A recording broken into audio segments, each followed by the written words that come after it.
Ayurvedic massage practitioner. And all through COVID, in common with his Sri Lankan family and the whole country in Sri Lanka, he makes a steaming hot pot with a teaspoon of turmeric, a few cloves, 3 or 4 cloves, and some eucalyptus oil, or you can use olivos oil, in a steaming hot pot. And then you put it on a table mat, not to ruin your table, and put a towel over your head, and do that at least once a day, if not twice a day. And they're doing a lot more in Sri Lanka than we are here, that's for sure. And the other kind of information, hot off the press, is that the Thai authorities have recognized the value of the research into andrographis in treating and preventing the severe side effects of the coronavirus. So it's just a great validation. It is using a herb as a single agent, and you probably all know by now that I prefer to use them as part of multiplex herbs. But a thing to do in during these times, particularly when it seems to be so highly transmissible, and particularly if you're protecting vulnerable people or if you're vulnerable yourself. We've also put on Facebook today a description of how to use an onion poultice, which was sent to me. We're on YouTube at the moment. Okay, and, hi there, everybody. Facebook is coming. Okay, so and I can absolutely validate. She talks about a book by Julie Seaton Carlton, something like Bruton Seal, and her husband Victor, and Julie Bruton Seal. Don't quote me on her husband's name, but they've done a very lovely book, and this is a traditional medicine with very good validation that it's likely to be useful. So we've just been joined by people on Instagram, so you're all very welcome. So off we go on Facebook. Tara does this for me. Sorry, I know there's so many. They've added some new features, so I hope to God people can see this. Tell me when we're good to go. Well, we're very dark there, aren't we? Hi, everybody. Oh, yeah, there we go. Shine the lights up. Yeah, that's great. Let's just hope that it's recording. I might check myself. Go live now. So I'm pressing the buttons. Go live.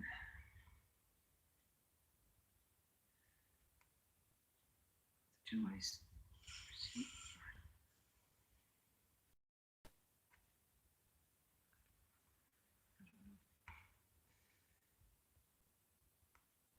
If we have any Facebook people, can you let us know if we're... Why do Facebook change things when you have it all figured out, and then I don't know why it's... Anyway, you're on YouTube, so off you go. So if you can't get this on Facebook this evening, we will put it on... Is this YouTube live? Live on YouTube. There you go. Clare, Apothecary and Clinic. Dr. Clare, Apothecary and Clinic channel. So one way or another, I hope we'll be able to chat tonight. Okay, off we go. We're on a roller coaster of detoxification, a term much used, much maligned, and I don't really know why it is so maligned.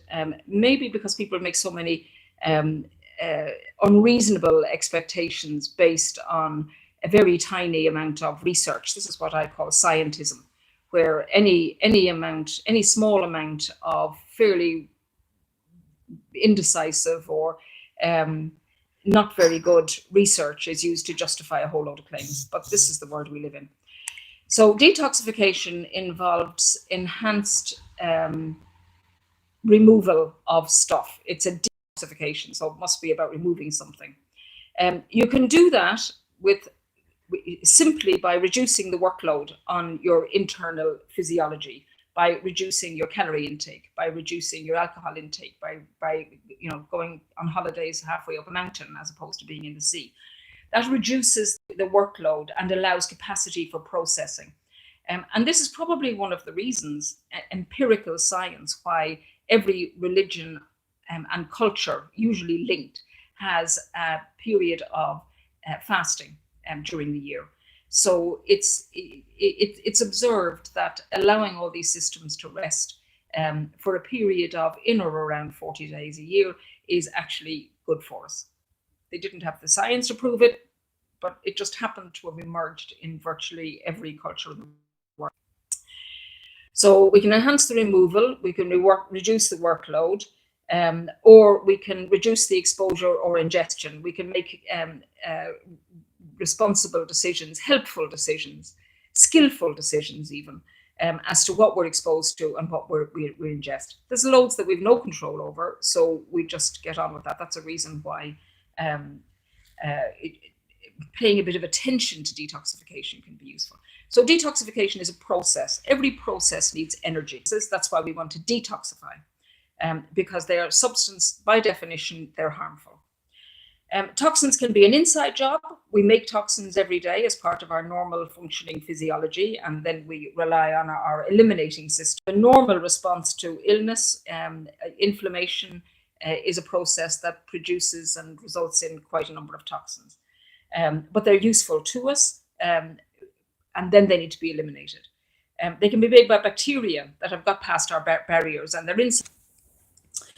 It can be an outside job, so we can ingest things, drugs, processing waste products, get the benzyling drugs. We can produce other drugs that are toxins, and particularly hormone disruptors. Now, hormone disruptors are one of the actions of the drugs, but they can act in a toxic way. Another outside job is air pollution, fumes. One of the reasons why I'd never buy a new car is because of all the fumes. I wait until other people breathe them in for 3 years. And things that we put on our skin, like lipstick. If you wear lipstick every day, please make sure that you buy it from not tested on animals, and that there are plenty of natural lipsticks available, usually in the health food shop. Pesticides, herbicide, biocides. We can live in the country, it can be absolutely beautiful, idyllic, and the next thing they spray the next door crop of turnips with herbicides. All of the vegetables that aren't organic will be sprayed. They say that lettuce is sprayed 16 times. Plastics and wrapping our food in plastics, buying them in plastics is also a source of pollutants. Food preservatives and novel food processes. These can all produce toxins. And then there's all of the ones that we self-inflict on ourselves, God help us all. Cigarettes and too much alcohol. A little bit of alcohol is actually good for us. Cigarettes are pretty much always pretty bad for us. Stress can be seen as producing toxins. Anything that's produced in an out of proportion way, as an overreaction, that's not balanced, can be seen, even though they're natural chemicals, they can be seen as toxins. So how do we get rid of them? Right, now we're on to the solutions, which is great. We can eliminate, I hope you're not having your dinner, because the way we eliminate them are ways that as human beings we find fairly disgusting. It's part of the human condition. So we can vomit, which is an acute reaction to something that's very toxic. We can vomit, we can cough, we can produce mucus, we can eliminate in the stools, we can eliminate in bile, we can eliminate in urine, we can eliminate in sweat and tears, and we can eliminate in menstrual blood and breast milk. I told you, sorry, carry on with your dinner. Processing of many toxins takes place in the liver. And that's why most people start off with the liver. But I would start off with all the other things, reducing and taking more chemicals or supplements or whatever to just go for the liver. Are we on? Say hello to Facebook. Hi Facebook, and all the people on it. If you missed the first bit, it'll be on YouTube. So I've covered all of the ways that we what detoxification is about, including the fact that herbs enhance removal of toxins. But also reduce the workload, so allow more capacity for processing and reduce exposure and ingestion. And that's before we even mention the liver, but we're going on to the liver now. So here we go. Processing of toxins takes place in the liver. Either toxins bile, or it can prepare breakdown products of metabolism so that they are kidney friendly for elimination, right? So it goes back into the bloodstream, round to the kidney, and the kidney says bye-bye to it. I'll point out that fatty liver disease is vastly overtaking alcohol damage in terms of causing severe liver disease. It's not due to healthy fats. Fat does not produce a fatty liver. Toxins produce a fatty liver. And one of the biggest toxins is actually fructose from cheap corn syrup, and the many products. When you go into the supermarket, the first 2/3 of the shop and the whole middle aisles are taken up by these things. So just don't shop in there. Just go around the edges. So excess sugar of any kind, but particularly fructose, and a lot of what we're eating is the processed fructose. There is fructose in fruit, but that's balanced by the fiber and by taking it in conjunction with vegetables and salads and the Mediterranean diet. Okay, so how do we prevent the toxins that we might ingest or that we might be exposed to from getting through? Well, Mother Nature was very kind. She gave us some barriers. Mucus traps toxins on the way in. It engulfs toxins as they pass through the gut. And mucus also acts as a physical barrier. One of the reasons for drinking hot green tea with ginger during the COVID experience is because it flushes down all of these from the mucous membranes, where it's stuck for a little while and then it's flushed down into the stomach, and then it's exposed to the next barrier, which is stomach acid. And the stomach acid, if we have enough of it, and this is one of the problems of aging, and poor just internal physical integrity, is that we have lower stomach acid, and this cleaves the large toxins and breaks down microbes. So they're both very helpful. And we can also then support the elimination, the lesser kind of elimination aspect, by sweating. Sweating is the only way of eliminating large compounds, particularly metals, arsenic, mercury, cadmium, and lead. And these aren't archaic. These are still causing chronic health problems on a regular basis. And it may be that that sweat is useful for eliminating endocrine disruptors. And these certainly have been increasing, and these are part of the plastic story and production of hormone chemicals for therapy. So lymph is the drainage system that sweeps through the interstitial fluid between the cells and carries anything that it finds back to the general circulation, so that it can go to the liver and the kidneys and be eliminated in that way. If there's overload, the interstitial fluid, or what we call the stroma, becomes a temporary holding site. And one of the reasons for fasting, even intermittent fasting, is that it allows time for this backlog to clear.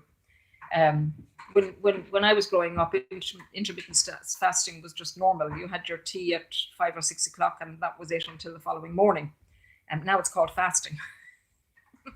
So skin is also an eliminator. So a good brushing, exfoliation, and as large an area of the skin surface that you can reach, or that you can persuade your partner to help you with, is very helpful.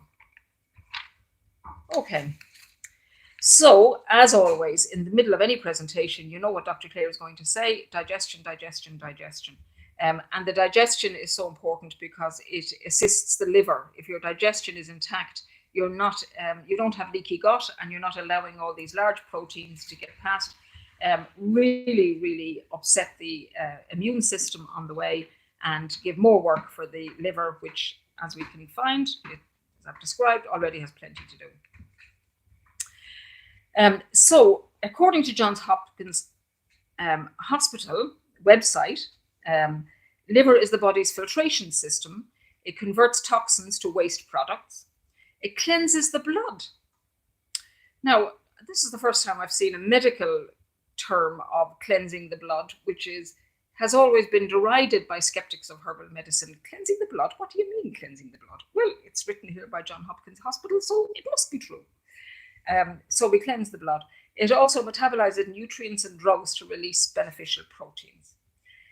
So the liver is like your industrial center, your industrial estate in the middle of your body, allied to the digestive system and integrated with everything else, like hormones. So I'm going to introduce two instant solutions for you, water and fiber. You need water to keep all this going, and you need fiber for the bowels and the kidneys. Maximum benefit of what these things do naturally. Now, the next solution is not chelation, is not anything fancy. It's antioxidants, which come from a plant-based diet. Just think Mediterranean diet. Lots of olive oil, oily fish, fruit, and lots of fiber. And Tara is over here beside me tonight. She's a nutritionist. Are you going to agree with me or disagree with me, Tara? I agree with you. She agrees with me. Of course she does. Okay. So now we're on to, Tara, do you have what we have, the other solutions, the detox and pericams and everything? So I'm mainly going to talk about the detox bitters. Every culture has bitters. In Ireland, it happens to be bog bean and gentian, but we can't go around picking the gentian. Gentian is the most bitter principles in the whole of the plant kingdom. And what bitter principles do is they stimulate the vagus nerve. The vagus nerve connects with autonomic nervous system or automatic nervous system, if you like, goes up to the brains. Just take bitter foods and you get a whole calming effect for palpitations, for digestion, and stops your head working like a washing machine, which is why a lot of people can't sleep, especially detoxification. So there's the solutions. So now we'll go back to the beginning of the presentation, which was enhanced removal. So once you've done all that, easy peasy, we know it's difficult, okay? And we know we all do the best that we can. So if we need help, right, the herbs are an additional support for enhanced removal in particular. Enhanced removal and circulation. So you're not going to be surprised to find that there are some liver herbs in there. And that there are bitter herbs in there. And as I say, you have Swedish bitters, you have bog bean and gentian that would have been used in traditional medicine in Ireland, and cornflower is the other one, and Angostura bitters. In the West Indies, when I started my job, my travel into herbal medicine, I had a lot of West Indian, Afro-Caribbean patients. From Trinidad Tobago, I'm not sure what the politically correct term is now, but from that part of the world, and they brought me in Cerisi, right? And believe me, that was bitter. Even if you drink chamomile tea, you'll know what bitter tastes like, and certainly if you drink yarrow tea. So we have detox bitters, and just these ones here, and anything that's that bitter. So the bitters we have in dandelion root, blessed thistle, asparagus, and they are the main ones. Chamomile also has bitter principles. One of them has, so anyway, so dandelion root we know stimulates the liver enzymes and the bile production and bile excretion. I love dandelion root. Not many people leave here for an individualized personal prescription after seeing me for a consultation. I would say maybe 10% leave without dandelion root. It is just the best because most of us are short on bitters. What do we taste in our diet that's bitters? Nothing, okay? The good thing about taking bitters is that it actually changes our habitual sweet receptors into bitter receptors. So after a while, in the beginning, they taste terrible. And then after 2 or 3 weeks, you're not making quite so funny faces. And it doesn't smell quite that disgusting. And then after 5 or 6 weeks, you can just take your dose, no added anything. You get used to it, so you just take it neat from the bottle. In the beginning, a lot of people have to put it with fruit juice or water or anything and make a lot of funny faces before they can take it. So dandelion root, great respect. I use blessed thistle. Blessed thistle is plays the same role, but it's slightly softer and more of a wound healer than in Unani Tib medicine, which is the branch of physiomedical Greek Roman herbal tradition that I've studied. The Asian version of that traveled up into Asia is Unani Tib, and they use it as a laxative and a tonic. So you can see how these herbs have a global reach long before we had globalization. Asparagus root is in there, and this is an Ayurvedic herb. It's used for promoting as a heart tonic, liver and kidney tonic effects, particularly involving the heart. It traditionally used as an aphrodisiac, which is always a very nice effect, and a liver and kidney tonic. So that's why the asparagus root is in there. Chamomile is in there because it's a bitter anti-inflammatory, antioxidant, anti-stress, helps with sleeping. Bladderwrack is in there because many of us are relatively iron deficient, or actually iron deficient. So bladderwrack is a seaweed, and it also has sea minerals. A lot of the vegetables that we eat might not be rich in minerals because they just put artificial fertilizers on, and that might not necessarily contain all the trace minerals. So your carrots look orange because orange isn't a mineral. The orange color isn't a mineral, but it still might be deficient after 25 years of cultivation, and that's actually evidence-based. That's been established. So bladderwrack is, and it's also very good as a metabolic tone. Both bladderwrack and caraway are frequently used for weight loss products, and I certainly wouldn't claim that by themselves you'll lose 3 stone. But in conjunction with reducing the pressure, reducing the calorie load, the workload, and taking these and enhancing your nutrition profile, that it would certainly go in the right direction. Cornflower is a traditional tonic stimulant herb, and ginger is hepatoprotective, carminative, and anti-nausea. They've done tests on people or animals who are exposed to CCL4, a chemical which is definitely toxic to the liver, and ginger actually protects from it. So in these hepatoprotection is important in terms of the exposure that we have, particularly thinking of the fructose exposure. I've no concerns of using bladderwrack with thyroid medication. The amount is so small, and the amount in our diets is so absent that it probably, if anything, it probably isn't nearly enough. Even if you're on thyroid medication, it certainly wouldn't act as a thyroid stimulant. The caraway seed, yes, I did do a little bit more detail on 2 of the herbs that are less familiar.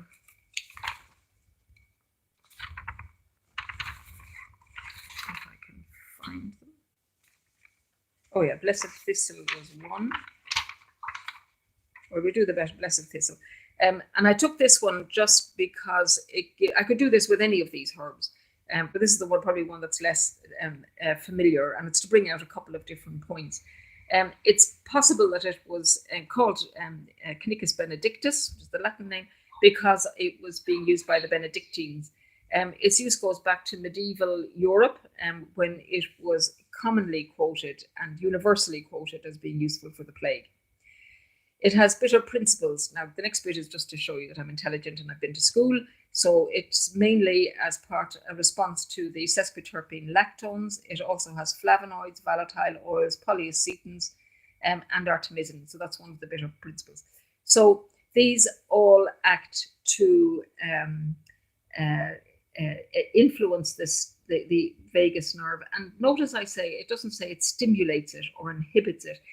The main role of herbs is to actually modulate things, so that if your individual body, with all its complex molecules and biochemistry and signaling and all the rest of it is going on, well, that's all complex, and the herbs are complex. So your complexity finds whatever is useful in the complexity of the herbs, and particularly when you give them as part of a blend. That's why I like blends of herbs rather than taking one individual herb, because it leaves the body. The body is intelligent. The body knows how to heal itself.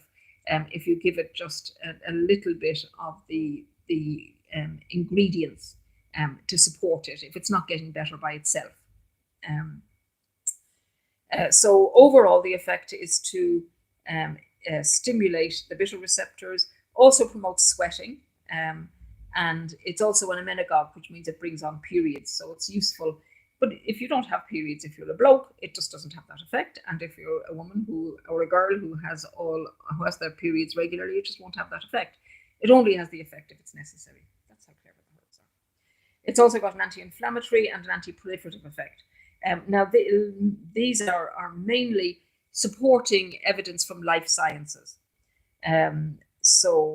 But the amount of supporting evidence from life sciences is building year on year exponentially. So in the same way that 10 or 15 years ago, I wouldn't have heard a medical terminology saying cleanse the blood. What's happening is these are all becoming mainstream concepts because they're very real things to do. Now let me just see if I can find the caraway. No, where's the caraway gone?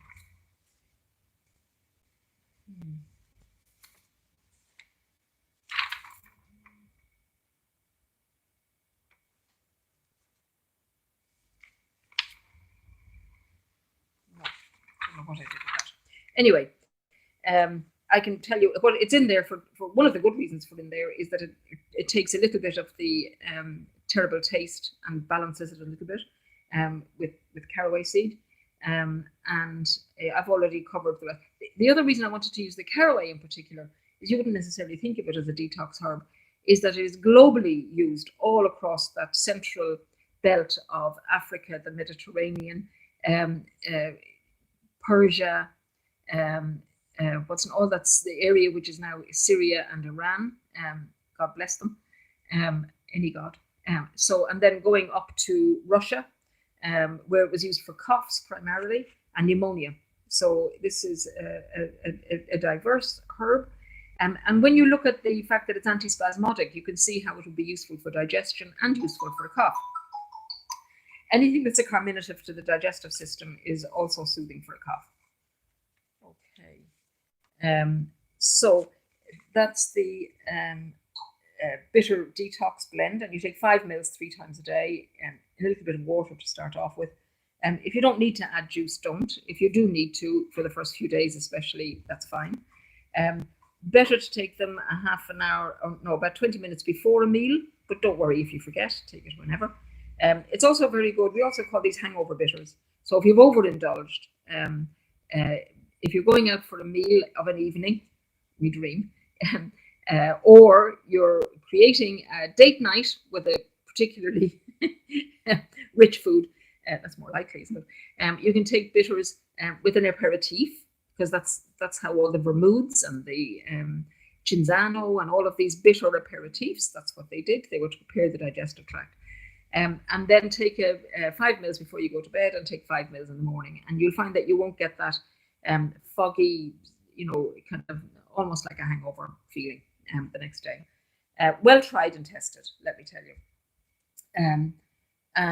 Most people would take this as a course for about 3 or 4 weeks, along with reducing their calorie intake, increasing their water, their fiber. The other way to produce an effect on sweat is to use a sauna, a far infrared sauna. You can get mobile ones that are like a tent that you can take down and put up at home. They cost £250 from Firzone, Firzone. I got one because the sea was getting colder and there was no sauna to go in the hotel across the road. So, and I also wanted it because I injured my foot, and it's very hard to heal an injured foot without heat for your oil topically. So that's I use all this stuff myself. that was one of the things that differentiated, like, an awful lot of what I was prescribing in general practice and continue to prescribe in general practice. I just felt it was being overused, and that there were a lot of circumstances that I wouldn't use. Okay, so I've lost my drift there. Okay, so that's I'll carry on with the detox tea, because this is, we have them in two ways. We have them in loose. This is much simpler to explain. This has dandelion root and leaf. Leaf is more of a diuretic. It has nettle, which is a very good detoxifier for the liver. No, sorry, for the kidneys. And it also is nourishing in terms of iron, and it's a blood cleanser. Okay, why am I apologizing when John Hopkins can use it? So can I. I was using it long before them. Cleavers, which is very good for gathering up the lymph in order to deliver things to the liver and the kidneys. So much simpler. This is in a tea, a loose tea, 3 teaspoons a day, or we also have all of these blends in 3 teaspoon tea bags. So this is the equivalent of 42 tea bags. And I pay somebody to come and sit at this table and pack each of these individually. So obviously it's a bit more expensive, but the compliance is worth it, okay, unless you can promise yourself that you're going to get up and clean out the teapot. You only need to do it once a day. So I encourage this. Brilliant, work away. But I can tell you, I've been doing these for 2 years, and I never got people to comply with teas, and we have a whole range of them for digestion, soothing, stress, tranquility. This is Essiac, which is a particular, I would say, a particular lymph moving and a fiber, which sometimes people ask for by name. It's also a detoxing. Oh yes, we do have this is the Clearway tea pack, especially herbal blend, and this is for congestion. This has plantain, thyme, Scots pine needles, mallow leaf, licorice, and ginger. So this is really nice for keeping the airways clear, which is not a bad idea in terms of COVID. Now, the other specific detox blend that people ask for is Paracan. And I'm very, very proud of this, because this one goes back to all of the basics. The page that has that on is the same one as the caraway. Oh, hold on. So it has thyme, inula, chamomile, sage, peppermint, echinacea, and marigold. And these are, everybody now knows that the gut microflora, microbiome is the I won't say the greatest thing since sliced pan, because there's nothing particularly great about sliced pan, but it's the buzzword. The medicine is starting to make products and validate them, but in terms of probiotics. But herbalists, again, universally, every culture is not particularly adding in live bacilluses of various different strains or strands or whatever. Often what's needed is allowing from a complexity of herbs, even a single herb like thyme can balance you provide the lower colon with some of the things that it needs to dampen down some bugs and elevate others, rather than just handing it to your gut on a plate when they might not be the right strains. They might just last as long as the packet. In other words, you're not doing anything to help rebalance. So this is very important for detoxing, because if your 13 trillion bugs in your gut are producing endotoxins, you're not onto a good wicket there. So balancing the gut microflora is very important as part of detox. So if you get a lot of bloating, fermentation, Rather than using the detox blend, you might want to use 2 weeks of the Paracans, 2 to 3 weeks in advance, and then use the detox blend. So thyme is the reason why we have sage and thyme in here, you know why? Because it kills bugs in your lamb before refrigeration and freezers. We didn't take sage and thyme because they taste nice in our stuffing. We use them because it kills the microbes in the meat when you can't eat the whole lamb in one day. Elecampane has proven effect as an antimicrobial agent. It's also very good for coughs. It's a very good balanced expectorant. Chamomile is the antispasmodic, antimicrobial, and healing. You see, there's healing effects in here as well. Sage, very strong, very high resinous compounds, which are effective antimicrobials. One of the reasons why we use sage as just your ordinary garden sage and in your kitchen cupboard, if you have a sore throat, and then use make a gargle of sage and gargle it, because the resins will actually coat your tonsils. Peppermint is a cooling and refrigerating agent, which is antispasmodic, promotes sweating as well, another very useful effect. Echinacea modulates the immune system, and marigold is antimicrobial, particularly antifungal. So overall, these are little herbs, but they have most of the things that are wrong with us, unless we go into the severe disease category. We only need gentle but consistent and persistent effects from herbs to allow healing. If somebody has a grossly out of control gut microflora with a massive leaky gut, I would then add black walnut. But most people don't need it. This can also be used by children who have worms. They are all very, but you would need to phone us for advice about the dose and to make sure that they aren't on any medication. Disclaimer here now, if you're on any medication, do phone us, ask for advice for using any of these.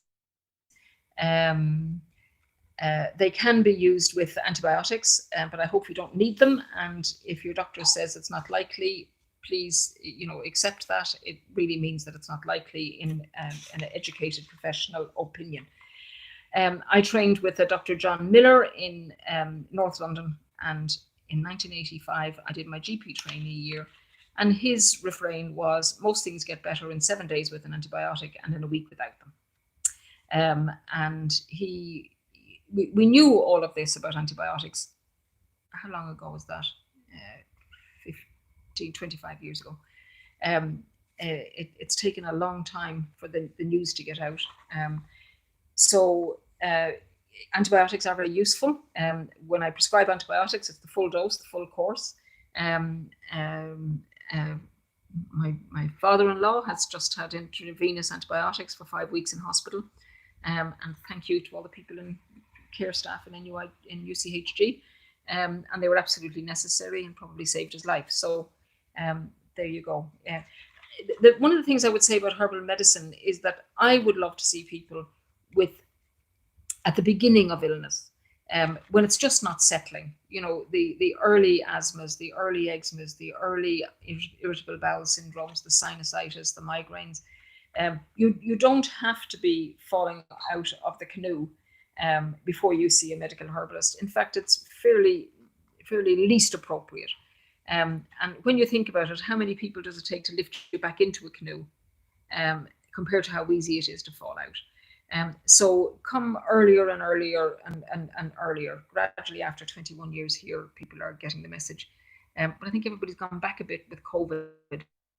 We're seeing people for consultations online. If I need to do a clinical examination, I'll come and meet you at a specified time in the clinic, and we will keep the consultation to within 15 minutes, and everything will have been prepared for you. And so we have both options available, but the whole history and case history taking and explanations will all be done online. And you can see either myself or Lara Jonasdottir. Is Tara ever going to tell me to shut up? Did you do it already? No, I didn't know. So I hope it's been interesting. It's a fascinating subject, and it's all about self-care and all of that. Please do it with compassion for yourself. Nobody does it perfectly. I certainly don't. So take care of yourselves and stay well. And if anybody wants me to repeat, because one of the channels didn't get the suggestion, which is at least once a day, have a pot with the steaming hot water, add in a teaspoon of turmeric, about 10 drops of eucalyptus oil or olivos oil, and 3 or 4 cloves of 3 or 4 cloves, just cloves, and then put it on the table, put a towel over your head, obviously not your children, and steam, and is likely to be very helpful, as is green tea with ginger, and just drink hot herb teas of any kind throughout the day. That Clearway one is particularly nice. And give us a ring if we can help. We do have a Crown blend for any viral illness. We don't make any claims for it. It is very useful, but it's useful for stamina for the immune system. It does have andrographis in it, which has been which is being used officially by the Thai government health services, because they are convinced of the researched benefits. And it's useful for stamina in the immune system. And that's what's happening, is people are running out of stamina by day 7 to 10. So you take this from the very beginning. And if you give us a ring and we make sure that you're not on any medication, you're welcome to use it. But as I say, they're herbs that are traditionally used. Some have scientific benefits that are established. Some have life science benefits that are established. But we'll do our best to look after everybody as much as we can. Yes, we also have the very nice video by an English woman who used the onion poultice to a very good effect. And that is dead simple. Okay. So that's it. Oh, unless you have any questions on my screen. This screen has gone blank. Okay, well then just ignore that screen and we'll answer them, or if they want to put it in the comment boxes, and don't worry about that, dude. The comment boxes, and that'll be it. That's fine. It's all recorded anyway. You've all done well. It's all recorded, and we'll answer the queries tomorrow. All right. All the best. Stay safe. Bye.